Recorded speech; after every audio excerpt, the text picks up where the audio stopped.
तो शुरू करते हैं हम लोग साइंस का। ये ऑब्जेक्टिव स्पेशल वीडियो है जिसका यह पार्ट 7 है।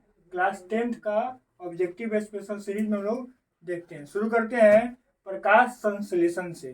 प्रकाश संश्लेषण हरा रंग में होता है और क्लोरोफिल की उपस्थिति में होता है, सूर्य के प्रकाश की उपस्थिति में होता है। और उसके लिए क्या क्या चाहिए? तो क्लोरोफिल चाहिए, CO2 चाहिए, H2O जल चाहिए और सूर्य के प्रकाश चाहिए। ये चार चीज अगर उसको मिलता है तब क्या होता है? प्रकाश संश्लेषण की क्रिया संपन्न होती है, जिसके फलस्वरूप क्या मिलता है? तो ग्लूकोज और ऑक्सीजन बाई प्रोडक्ट के रूप में बनते हैं। याद रखेंगे क्लोरोफिल जो क्लोरोप्लास्ट से मिलता है, और क्लोरोप्लास्ट में क्या कहाँ पे? तो ग्राना में। कहाँ पे? ग्राना में। ये भी प्रश्न बनता है, याद कीजिएगा। और क्लोरोफिल में मैग्नीशियम का एक वर्णक पाया जाता है। मैग्नीशियम किससे संबंधित है? तो क्लोरोफिल से संबंधित है। इतना बात याद रखेंगे प्रकाश संश्लेषण से। ब्रिक, जिसे उर्दू में गुर्दा कहा जाता है और इंग्लिश में किडनी कहा जाता है, इस पे हम चर्चा कर रहे हैं। इसका आकार सेम के बीज की तरह होता है। सेम के बीज की तरह होता है। किसका आकार? तो ब्रिक का। इसका भार कितना होता है? इसका भार होता है 140 ग्राम। 140 ग्राम इसका भार होता है। किडनी का भार होता है।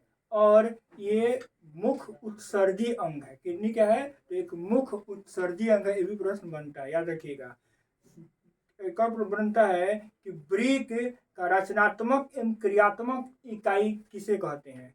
ब्रिक का रचनात्मक एवं क्रियात्मक इकाई किसे कहते हैं? तो नेफ्रॉन को कहते हैं। बहुत ज्यादा बार पूछा गया क्वेश्चनों में से एक है। और हमारे शरीर में ब्रिक की संख्या कितनी है? तो 2 है। 2 है हमारे ब्रिक में। हमारे शरीर में कितने ब्रिक होते हैं? तो 2 होते हैं। किडनी 2 होते हैं। बस इतना ही हम लोग। मूत्र उत्सर्जी अंग है, पीएच को कंट्रोल करता है, नियंत्रित करता है, जहर के निष्क्रिय में योगदान देता है, रक्त को छानता है। इतना बात हमें याद रखना ही चाहिए। आगे बढ़ते हैं, नेफ्रॉन पे आते हैं। चर्चा करते हैं हम लोग नेफ्रॉन को, जो किडनी का क्रियात्मक एवं संरचनात्मक इकाई है।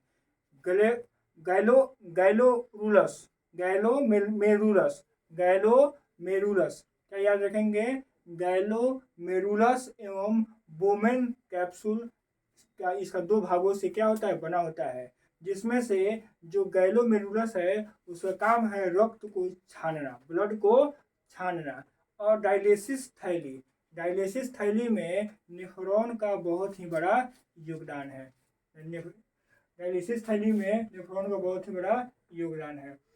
यूरिन से क्या प्रश्न बनता है कि इसमें जल का कितना % होता है? तो 95% होता है। और यूरिया 2% होता है। और यूरिन में पीएच कितना होता है? तो 4.8 होता है। इतना याद रखेंगे। गुर्दों में उत्पादित मूत्र और अस्थायी रूप से कहाँ होता है? तो यूरिन में। और एक और याद रखेंगे कि जो हमारा जो यूरिन का पीला रंग है किसके कारण होता है? तो यूरोक्रोम के कारण होता है। किसके कारण होता है? यूरोक्रोम के कारण होता है।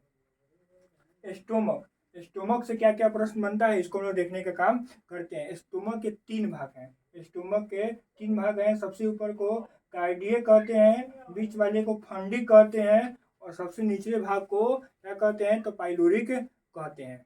पाइलोरिक कहते हैं। आगे बढ़ते हैं हम लोग। स्टोमक से क्या है? स्टोमक में तीनों भागों के बारे में विस्तार पूर्वक देख लेते हैं। यहीं पे आमाशय का ऊपरी भाग है।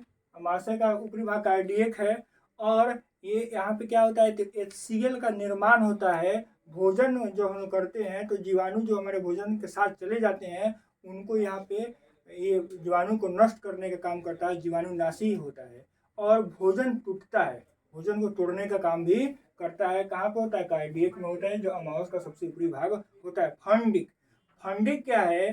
तो जैसे इसमें क्या करते हैं कि जब हम भोजन को कई दिनों से नहीं कर लेते हैं, शरीर में नहीं लेते हैं, तो क्या होता है कि ये चुभने लगता है। क्या होता है? हमारे शरीर में पेट में जो चुभन वाली दर्द होती है, क्यों? कई दिनों से भोजन नहीं करने के कारण, क्योंकि फंडिक में के कारण ऐसा होता है, इसको याद रखेंगे। और क्या याद रखेंगे, तो अब इसमें आगे बढ़ते हम लोग पाइलोरिक में। पाइलोरिक में याद रखेंगे, इसमें गैस्ट्रिस जूस का निर्माण होता है। गैस्ट्रिस जूस का निर्माण किसमें होता है, तो पाइलोरिक में होता है। रेनिन तथा पेप्सिन कहाँ पाया जाता है, तो पाइलोरिक में ही पाया जाता है। और रेनिन क्या करता है, दूध को दही में बदलता है। दूध को दही में कौन बदलता है, तो रेनिन बदलता है, ये याद रखेंगे।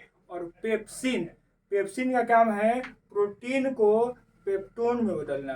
पेप्सिन का काम है प्रोटीन को पेप्टिन में बदलना, ये हम समझेंगे। लीवर, लीवर यकृत, इसमें हम लोग देखेंगे कि ये सबसे बड़ी ग्रंथि है। मानव शरीर की सबसे बड़ी ग्रंथि कौन है, तो वह है लीवर है।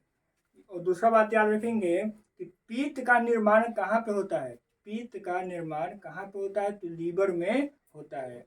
और इसको लीवर में ये पित्त का निर्माण कराने के लिए कौन फैक्टर बहुत बड़ा जिम्मेदार कारक होता है, तो वह है कोलोसिस्टोकाइनिन। कोलोसिस्टोकाइनिन लीवर में होता है, हार्मोन है जो क्या करता है कि लीवर के कामों को बढ़ाने का काम करता है, एक्टिव हो रखता है, मोटिवेटर है। आगे बढ़ते हैं हम लोग।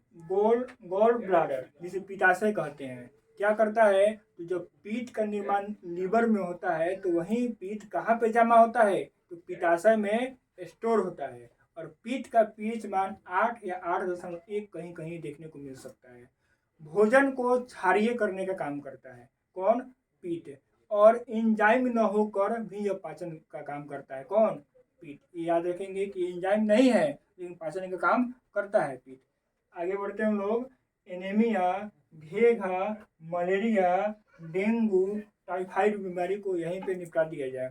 क्या बात है कि एनीमिया किसकी कमी के कारण होता है, तो ये होता है आपका रक्त में जब आयरन की कमी हो जाती है, रक्त में आयरन की कमी हो जाने के कारण क्या होता है, हमें एनीमिया होता है।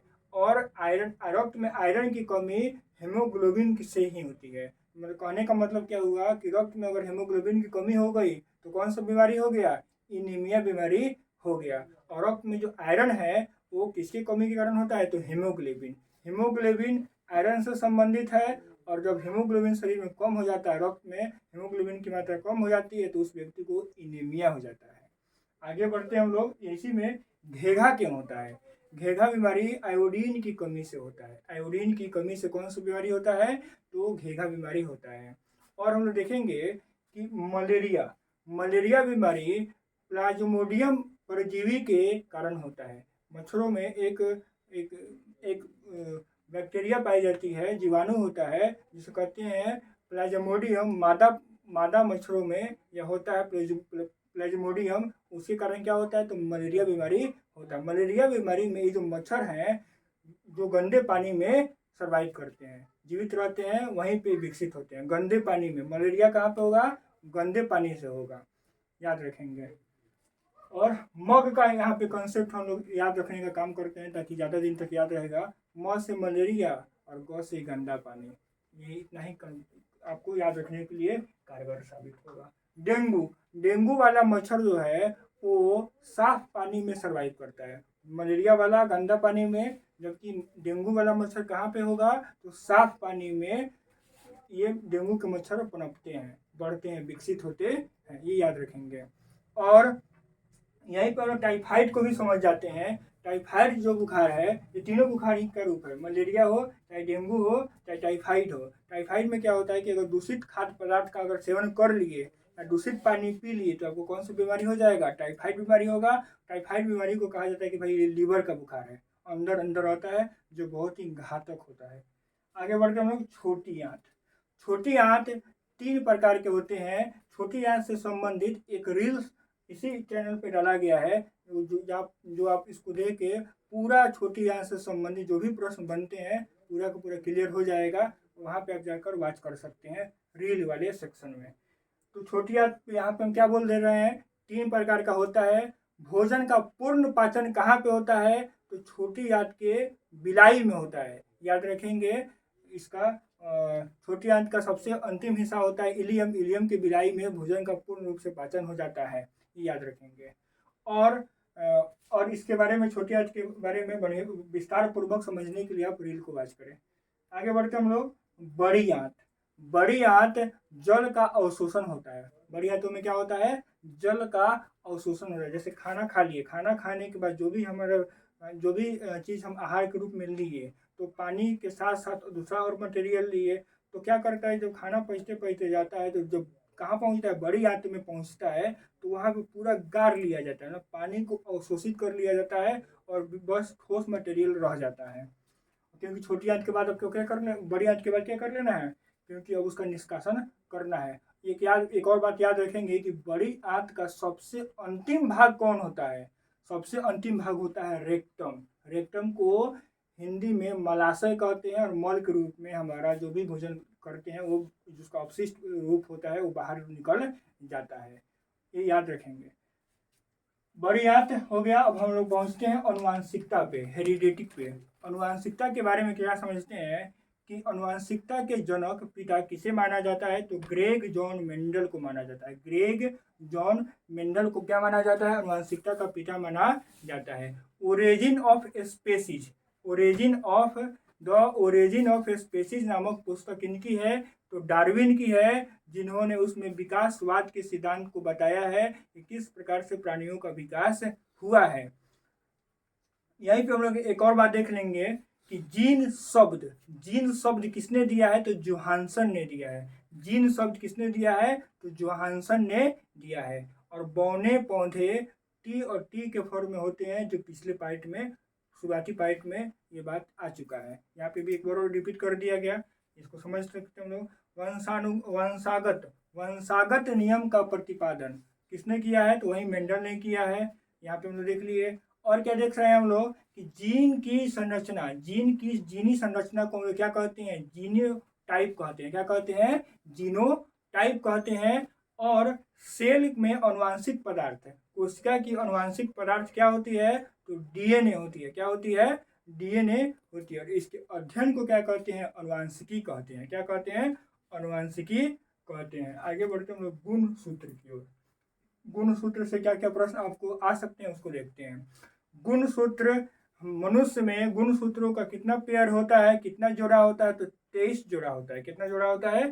23 जोड़ा होता है। और जो जो जो संतान की उत्पत्ति होती है, मादा और पुरुषों के जो निषेचन की प्रक्रियाओं के कारण जो होता है, तो उसमें क्या है कि अगर पुरुष का XY, मादा में हमेशा क्या होगा? XX होगा, और पुरुष में कभी XY हो सकता है, नहीं तो क्या होगा? XX होगा।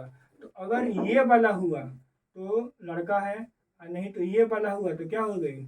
लड़की हुई। ये याद रखेंगे। ये गुणसूत्र 23 जुड़ा होता है, ये ज़्यादा बार पूछा जाता है। और मानव में लिंग गुणसूत्र कितने होते हैं? 2 होते हैं, X और Y। और गुणसूत्र किसके बने होते हैं? तो DNA, RNA और प्रोटीन के बने होते हैं। और इनका गुणसूत्रों का निर्माण कहाँ होता है? तो शुक्राणु में निर्माण इसका होता है, वृषण में। शुक्राणुओं का निर्माण कहाँ पे होता है? मतलब स्पर्म का निर्माण कहाँ पे होता है? तो वृषाणु में होता है। ये याद रखेंगे। आगे बढ़ते हैं हम लोग। गुणसूत्र हो गया। अब हम लोग पढ़ते हैं समवृत्ति अंग, समरूप अंग, समजात अंग और असमजात अंग का एग्जाम्पल के तहत इसको हम लोग क्लियर करने का काम करते हैं। पहला बात है समवृत्ति अंग। समवृत्ति अंग कीटों के पंख और चमगादड़ के पंख। कीटों के पंख और चमगादड़ के पंख किसके एग्जाम्पल हैं? तो समवृत्ति अंग के एग्जाम्पल है। लिख लीजिए, क्या लिखेंगे? कीटों के पंख और चमगादड़ के पंख दोनों किसके एग्जाम्पल हैं? तो समवृत्ति अंग के एग्जाम्पल हैं। डिटेल्स वीडियो में इसको बढ़िया तरीके से समझा दिया जाएगा। यहाँ पे बस आप नोट कर लेंगे, जो ऑब्जेक्टिव में आपको काम आएगा। क्या याद रखना है? कीटों के पंख और चमगादड़ के पंख किसका एग्जाम्पल है? तो समवृत्ति अंग के एग्जाम्पल है। समरूप अंग का क्या एग्जाम्पल है? तो पक्षी का पंख और चमगादड़ का पंख। पक्षी का पंख और चमगादड़ का पंख क्या है? समरूप अंग है, देखने में समान लगता है। समजात अंग का एग्जाम्पल कौन है? तो मेढक, मनुष्य, बिल्ली और चमगादड़ के अग्रपद मतलब अगला पैर। जैसे हम मनुष्य का क्या हुआ? तो ये पैर, जो हाथ है दोनों, वो किस में आता है? तो अग्रपद में आता है। याद रखेंगे। और असमजात अंग का एग्जाम्पल कौन कौन है? तो मेढक, असमजात अंग के कौन कौन है? तो पक्षी तथा तितली का पंख। पक्षी और तितली का पंख दोनों में थोड़ा अंतर होता है, इसलिए ये क्या है, तो असमजात अंग का एग्जाम्पल है। ये सभी एग्जाम्पल याद रखेंगे, डायरेक्ट आपको प्रश्न यहाँ से देखने को मिल सकता है। लैंगिक जनन और अलैंगिक जनन में क्या अंतर हमें याद रखना चाहिए, तो लैंगिक जनन में भिन्नता अधिक होता है। लैंगिक जनन में भिन्नता क्या होता है, बहुत ज़्यादा होता है, उसके संतानों में भिन्नता बहुत ज़्यादा होगा। जबकि अलैंगिक जनन में ये जो भिन्नता है कम होता है, किसके तुलना में, अलैंगिक जनन के, लैंगिक जनन में ज़्यादा होगा। यहाँ पे लिख ही देते हैं, यहाँ पे लैंगिक जनन में क्या होगा, मैक्सिमम ज़्यादा होगा, और अलैंगिक जनन में क्या होगा, कम होगा। किसके तुलना में, तो इसके तुलना में, लैंगिक जनन के तुलना में। आगे बढ़ते हैं हम लोग। स्थलीय आहार श्रृंखला के तौर पे क्या क्या आता है, इसको यहीं पे देख लिया जाए। घास, ग्रास हॉपर, मतलब जैसे जो घास को खाने वाले जो कीड़े होते हैं उसको क्या कहते हैं, तो ग्रास हॉपर कहते हैं। जैसे राम जी का सूखा, याद रखेंगे उससे, घास, ग्रास हॉपर। और उसके बाद आता है मेढक। क्या, घास को कौन खा लिया, तो राम जी का सूखा खा लिया, ग्रास हॉपर है। उसके बाद कौन खा लिया, तो उसको मेढक खा लिया। और मेढक को कौन खा लिया, तो सर्प, मतलब सांप खा लिया। और सांप को कौन खा लेता है, तो चीलगिद्ध खा लेता है। तो यह क्या हुआ, एक आहार श्रृंखला बन रहा है। कैसे बन रहा है, तो घास, फिर ग्रास हॉपर जैसे राम जी का सूखा, फिर मेढक, फिर मेढक कौन खा गया, सर्प, फिर सर्प के बाद हो गया गिद्ध।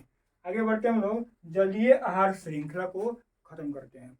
जलीय आहार श्रृंखला में कौन कौन आता है, तो शैवाल, जो जल में पनपते हैं, बढ़ते हैं। और शैवाल के बाद क्या होता है, तो छोटे छोटे जंतु। और छोटे छोटे जंतु को कौन खा लेती है, तो छोटी छोटी मछलियाँ। और छोटी छोटी मछलियाँ को कौन खा लेती है, तो बड़ी बड़ी मछलियाँ। और बड़ी बड़ी मछलियों को कौन खा लेता है, तो मांसाहारी पक्षी खा लेता है। ये याद रखेंगे, क्रम लिख लीजिएगा।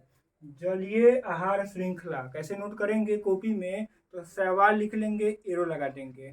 फिर छोटे जंतु लिख के एरो लगा देंगे। फिर छोटी मछली लगा के एरो लगा देंगे। फिर बड़ी मछली लिख के एरो लगा देंगे। फिर मांसाहारी पक्षी लिख के। ये कंप्लीट हुआ, इससे समझ में आ जाएगा कि कौन किसको खा रहा है, ये आहार श्रृंखला बना रहा है। आगे बढ़ते हैं हम लोग, श्वासोच्छ्वास। श्वासोच्छ्वास में श्वास क्या होता है कि सांस लेने और छोड़ने की क्रिया। सांस लेने और छोड़ने की क्रिया को क्या कहते हैं, तो श्वासोच्छ्वास कहते हैं। ये याद रखेंगे, सांस लेने और छोड़ने की क्रिया को श्वास कहते हैं। प्रश्न बनता है, और श्वास लेने की क्रिया कौन सी अभिक्रिया है, तो ऊष्माक्षेपी अभिक्रिया है। ये भी प्रश्न देखने को मिल सकता है। इसलिए हम लोग पार्ट 7 को कंप्लीट किए, जो ऑब्जेक्टिव स्पेशल का साइंस का ये वीडियो